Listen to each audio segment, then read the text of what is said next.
Covid కాలంలో నిరసనకు సంబంధించి నమోదైన కేసులో నాంపల్లి కోర్టులో విచారణకు హాజరయ్యారు మంత్రి సీతక్క. 10,000తో 2 షూరిటీలు కోర్టులో దాఖలు చేశారు మంత్రి సీతక్క. సీతక్క తరఫున లాయర్ విచారణను ఆగస్టు 13కు వాయిదా వేసింది నాంపల్లి ప్రజా ప్రతినిధుల కోర్టు.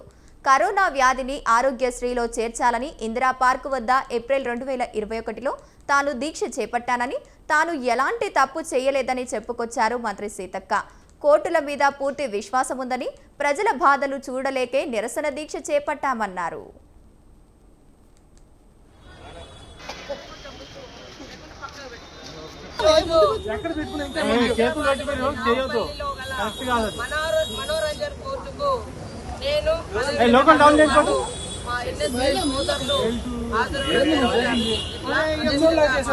ముందు వచ్చి మన కృష్ణగౌడన్న అదేవిధంగా నరేందర్ గారు ఇంకా ఇతర సోదరులందరూ కూడా ఈరోజు అడ్వకేట్స్ మరి నాతో పాటు మిగతా క్లయింట్స్ కూడా హాజరవడం జరిగింది.